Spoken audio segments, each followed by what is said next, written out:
It's the Locked On Flyers podcast for Friday, September 8th, your daily dose of Flyers news, analysis, and high quality content that loves like a frost and hurricane combination. Let's just move on. All right, we're going to talk about the Morgan Frost contract, the new additions to the Flyers hockey ops staff, plus a crossover with Jared Ellis from Locked On Carolina Hurricanes, all on today's show. You're Locked On Flyers, your daily podcast on the Philadelphia Flyers. Part of the Locked On Podcast Network, your team every day.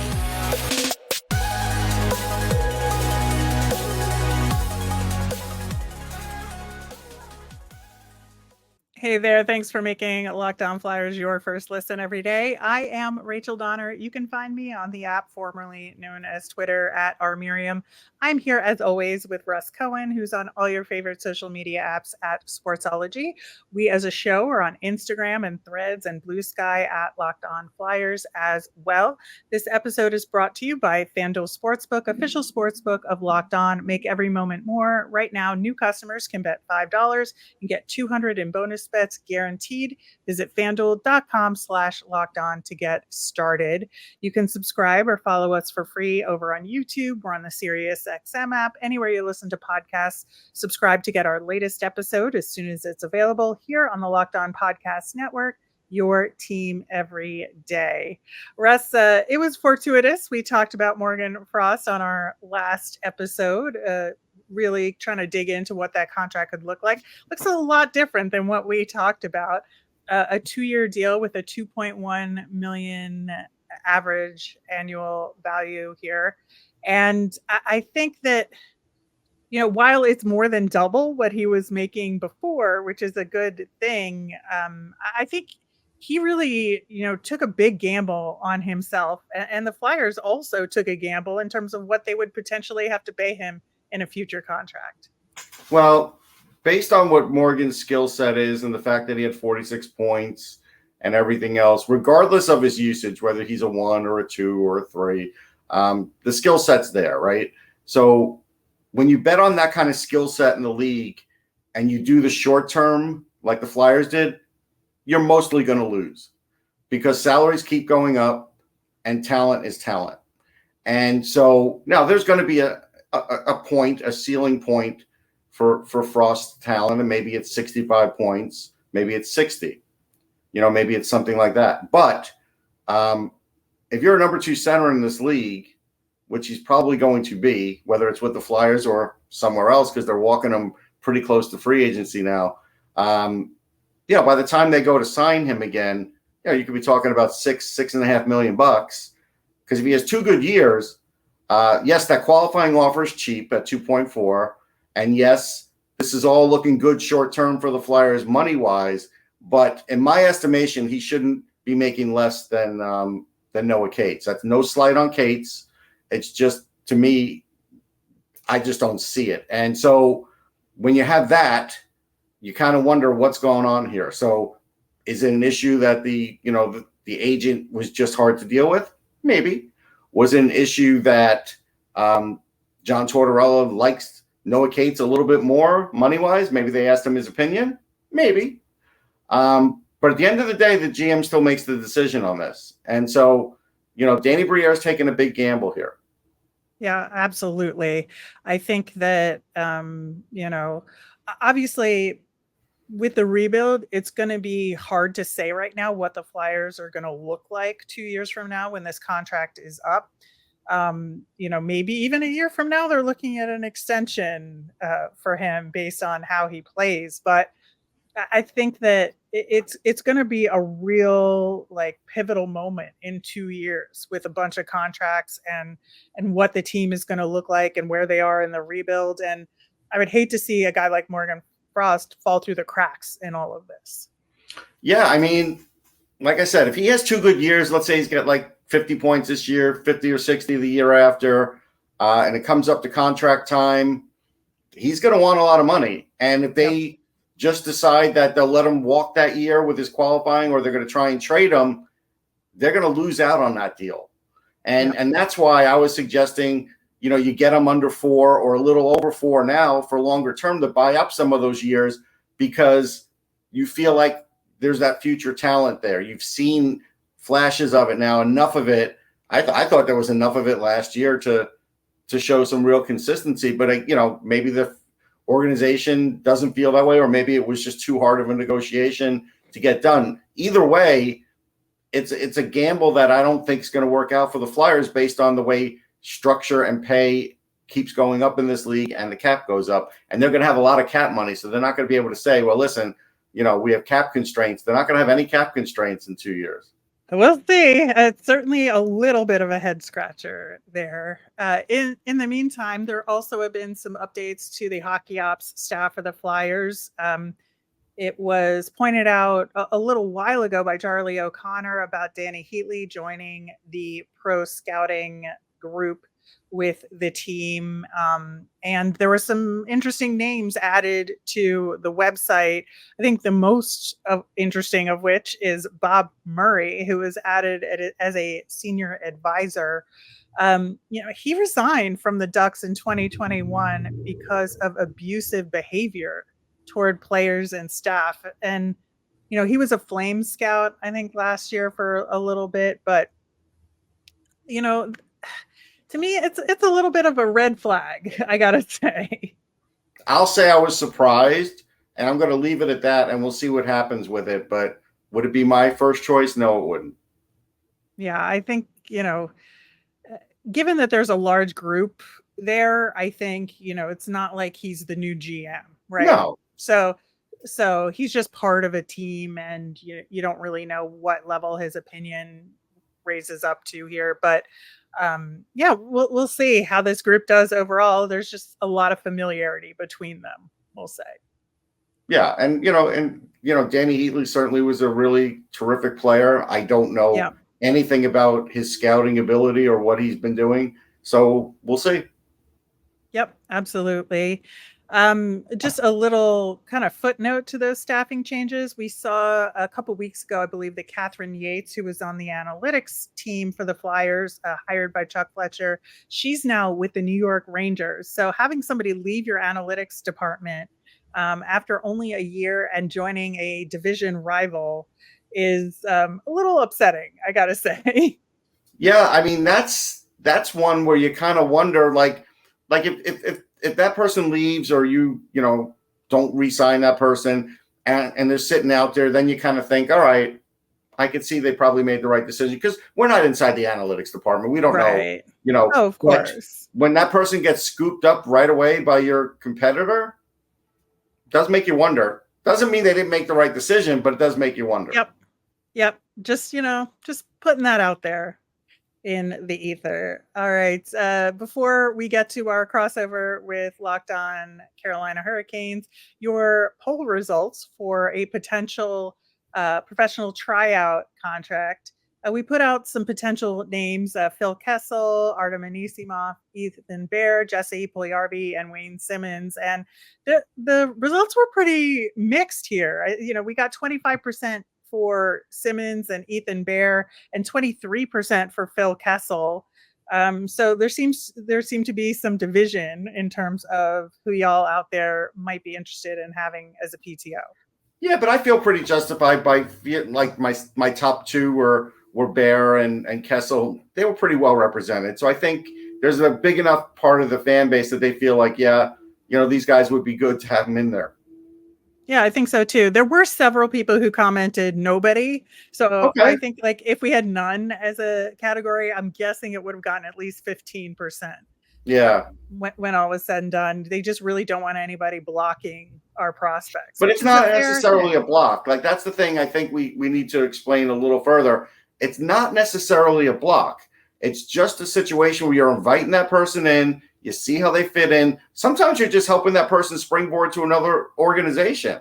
That is also true. So, we'll see if they end up signing anybody to a PTO for camp, which is coming up real quick. In the meantime, we are going to talk with Jared Ellis of Locked On Carolina Hurricanes coming up next.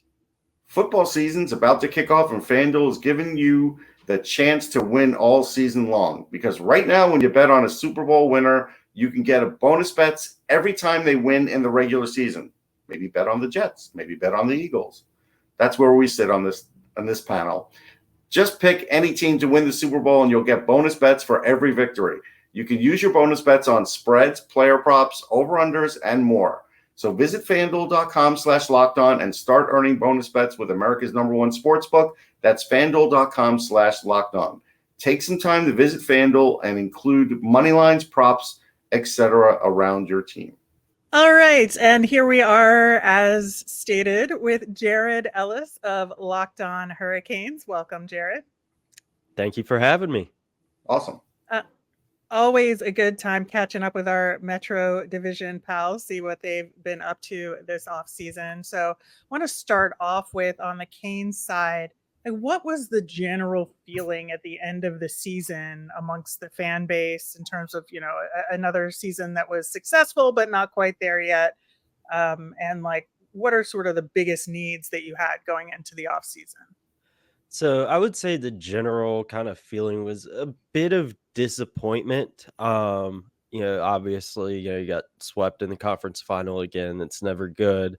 It's never a good feeling to have to deal with. But they did make it back to the conference final, which was, for me, that's where they need to get this season. That was kind of the lowest. You need to get over that second round hump that they're struggling to get past. And they got past that. And I think it's definitely a step in the right direction. A lot of with that conference final, you can kind of look at injuries and whatnot that they're dealing with and kind of chalk some of that stuff up there. And heading into the off season, though, there was a lot they needed to do. Honestly, obviously, they had to lock up both their goaltending situation because both Freddie Anderson and Antti Raanta were UFAs. They brought them both back, and then kind of rebuilding their bottom pair defensively and adding scoring on the offense side of things. That was kind of the big things that they needed to do this offseason because we saw in the playoffs, that conference final especially, how the offense just dried up and looked like a bad Thanksgiving turkey. It was rough. And I think a lot of folks were expecting them to really go out and there was Vladimir Tarasenko thinking you're gonna go make some really big splashes, and they did, just not necessarily on the offensive side of things I think a lot of folks were expecting. They're really obviously they did bring in some guys like Michael Bunting, but they're really leaving the keys to their guys. They're not going to bring in Connor McDavid or something like that. They're not, obviously that would never happen, but they're very much hey, it's Sebastian Aho's ship, it's Andrei Svechnikov, it's their show, and they're very much hey, we'll give some pieces to help you guys, but at the end of the day, they need to continue to elevate their game for those deep playoff runs. And we've seen flashes, and I definitely think it can happen. These guys are still super, super young. And heck, Andre is college age. So, these guys, they can definitely get it done. And I'm very excited to see how this season goes because their blue line right now is absolutely stacked. Yeah, there's something that troubles me about the Hurricanes, and I know the odds are great for them right now in Vegas to get to the Cup, but they literally just brought back the same goaltending, and I don't understand it. I think it comes from Tom Dundon not wanting to spend too much on one goalie, so he goes for the value, and he brings back the two, where you might have a goalie of the future, and Kochetkov just kind of sitting around now, and that kind of bugs me because I do think there's some trouble with Rob Brind'Amour trusting a young goalie also, even though it was a young goalie that got him his Stanley Cup in Cam Ward. And I think there's a weird dynamic there, and it looks like they don't want to spend the money on anybody better than Anderson or Raanta, and they don't really want to give the keys to Kochetkov either. And I think it's a combination of Brind'Amour and ownership with that. And I just don't feel comfortable with that, saying that that's going to get him to the cup. Now, Kochekov's there, and he certainly could come up and show some things at some point, but he never gets a long enough run to do that. So I have no faith that this is going to be the year for that either. Yeah, it was really weird with the goalie situation because a lot of folks, myself included, we were expecting Antti Raanta to be the one that leaves. They bring back Freddie Anderson, and then you roll with Anderson and Kochekov. That's what a lot of folks were expecting. So it was pretty surprising when they also brought back Antti Raanta. I think, my best reasoning for that is simply, because of injuries, because we know how Freddie can be a bit injury prone, how Raanta can be a bit injury prone, and they're essentially, just kind of getting themselves ready for, the inevitability of one of these guys going down with injury and, still having, decent, good backup plans, like, all right, Freddie goes out. All right, then you can roll with Raanta and Kochekov, or Raanta goes down, you can roll with Anderson and Kochekov. I think that's the reasoning behind it. I do think next year is definitely when we'll see the Anderson Kochekov tandem. I don't, because Raanta just signed a 1-year deal.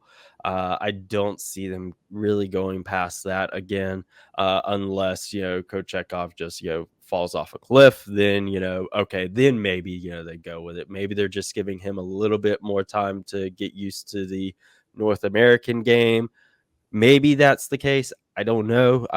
He's looked really, really good for the most part. So it'd be interesting to be a fly on the wall in those offices with those decisions being made.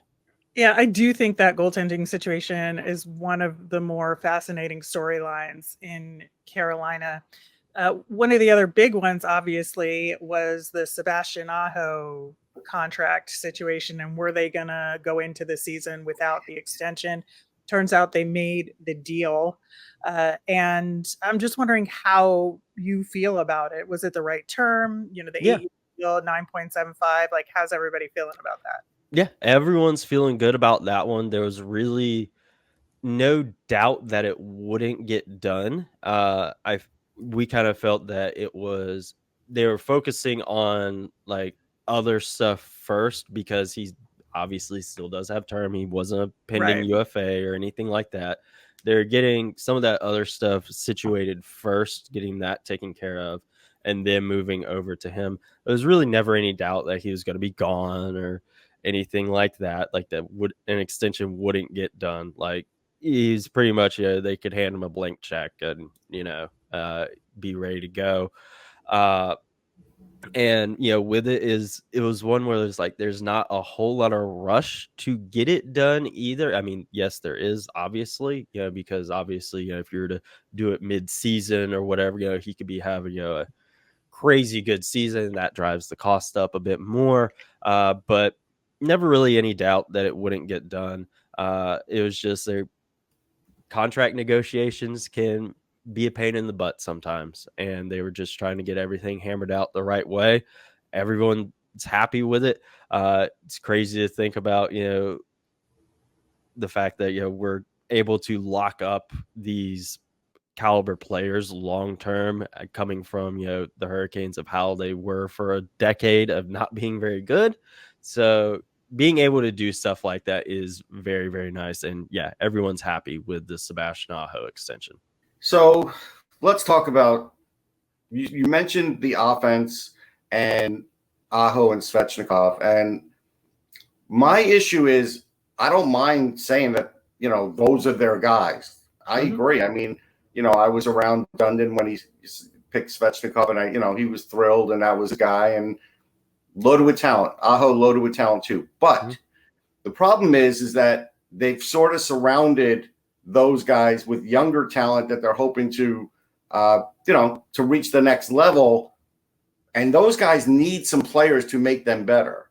As an example, like Bunting is really unproven to me in the sense that he played with Matthews and Marner. Yeah. I don't know if he's producing that same magic without Matthews and Marner. Now, if he's unlocks something else in Aho, that's great. Do I think there's a better than 50% chance of that happening? I don't. And that's where I think they sort of failed in the offseason, is to try and get somebody to be a fire starter to either make Aho better or make Svechnikov better, because somebody needs to help him. I like Seth Jarvis. I like the other guys. Kokaniemi's okay, but they're missing that. Yeah, I agree there. I think a lot of folks are in that same boat where it just feels like there's that one missing offensive piece to get things going. And, maybe they'll make another deal soon.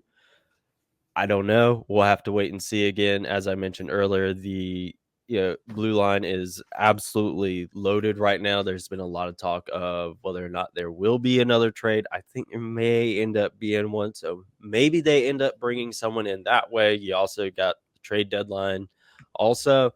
But yeah, I definitely feel that one offensive powerhouse is what's missing. Maybe someone steps up they can this get year. through the regular season with it. Sorry, Jared. The regular season is not the issue here. Yeah, it's just they're going to have to add that at the deadline.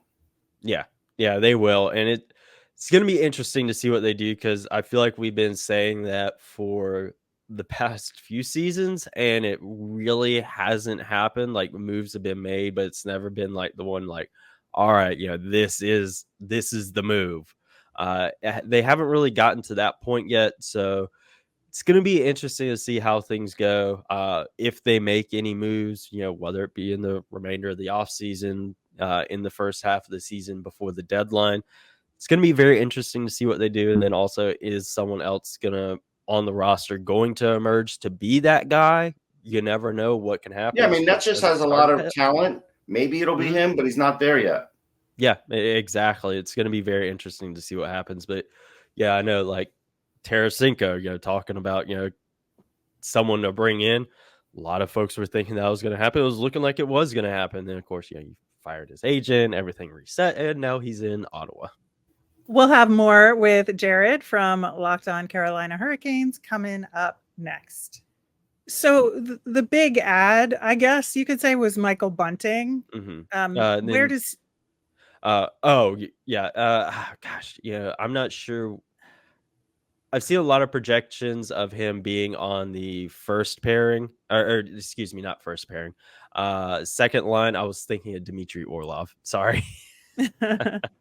But yeah, second line seems to be where he's slotting in like some predictions or whatever that folks are putting around. Kind of like middle six is where folks are having him. Sorry to interrupt you. No, I was going to ask, where does he fit in? So that's kind of exactly what I was looking for there. Bunting, I think it's interesting because I feel like whatever is happening in Toronto, Bunting seems to not have absorbed that in a lot of ways. And so I feel like him getting out of there and having a fresh start in Carolina with that group is probably a good move for him. Yeah, I'm excited to see what happens with him. A lot of folks are excited to see what he's going to be capable of down here with the talent on the team, with the coaching staff. It's going to be really fun to see what he has to offer for the team.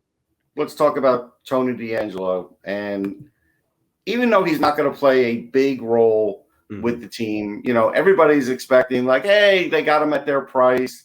He'll roll in there and he'll just, he'll listen to Brind'Amour and everything will be fine. But he's not the same player.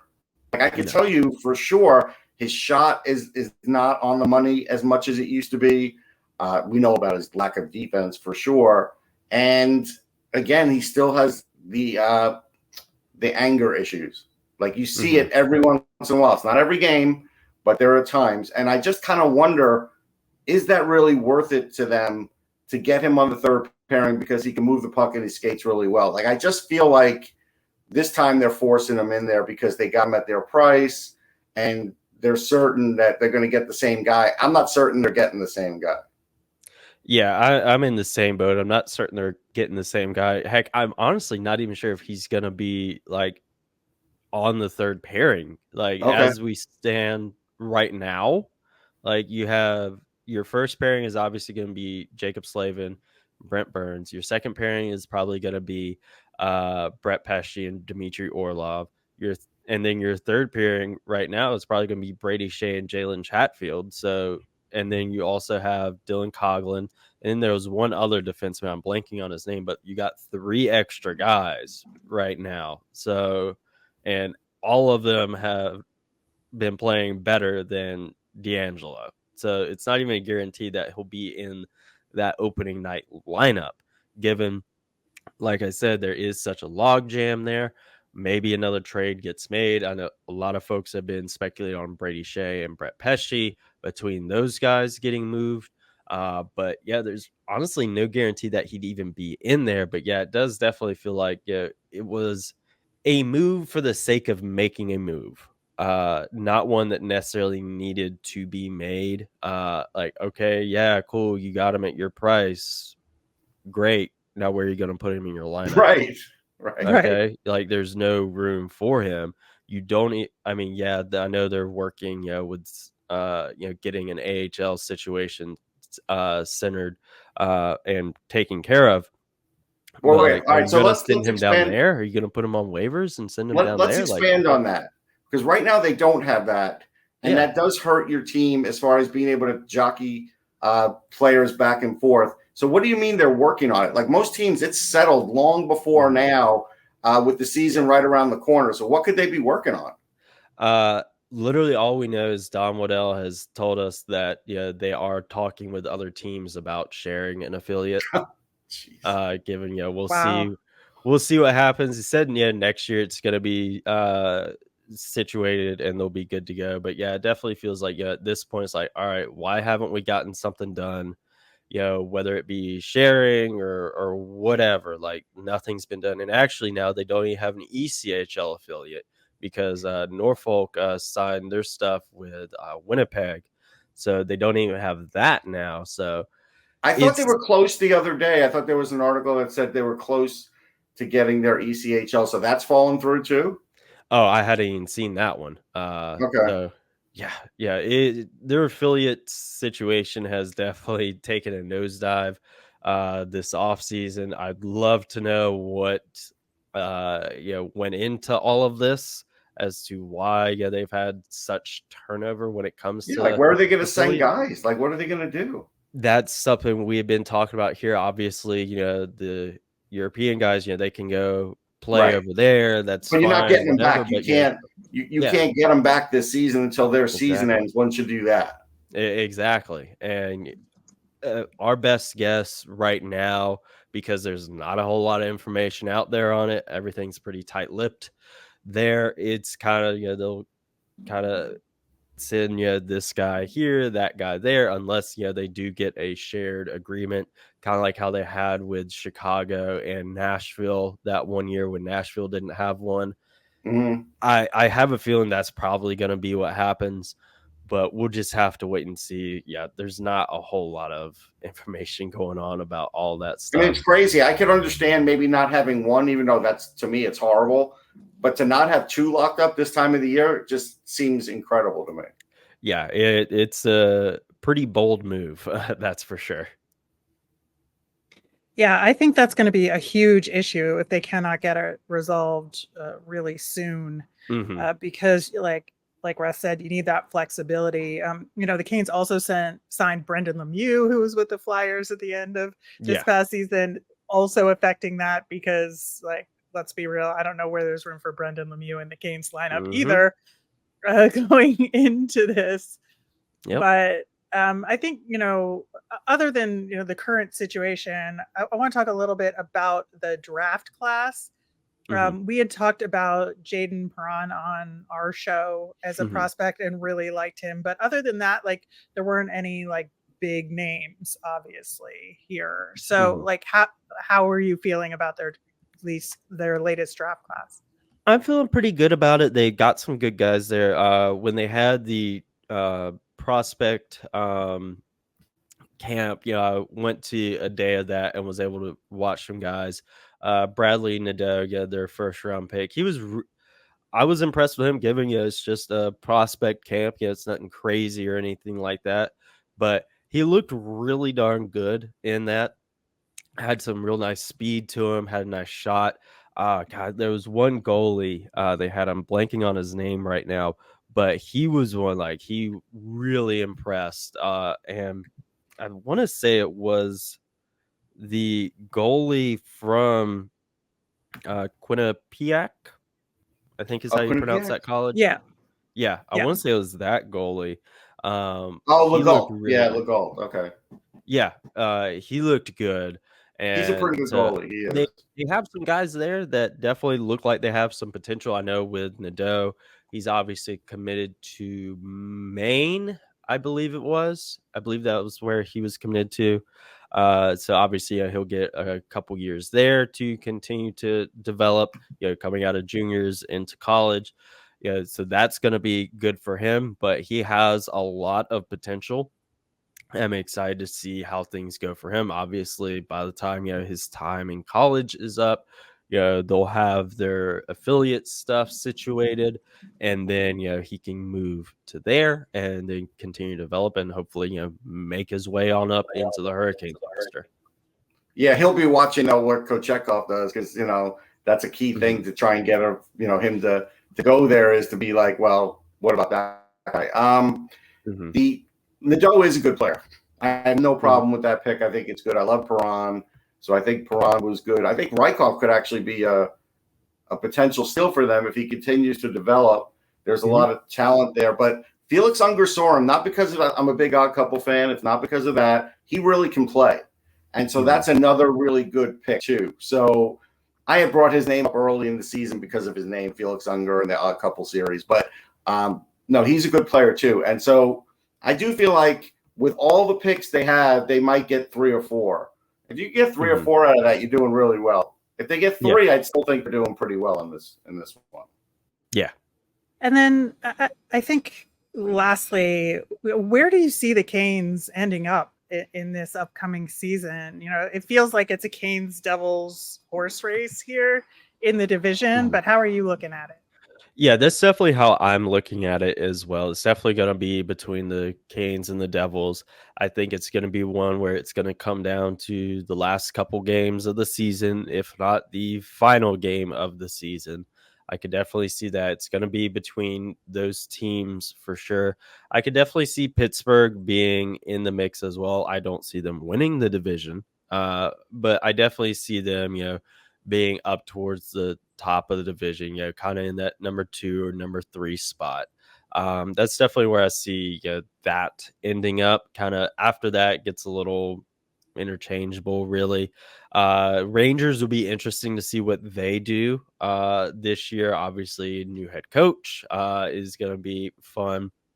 And then to see how they can improve upon their speed in the playoffs if they go back to the playoffs, because that was a big thing for them in my opinion.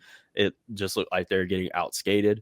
So if they can improve on that or find a way to neutralize that on other teams like New Jersey, like Carolina, that's going to be interesting to see how they go.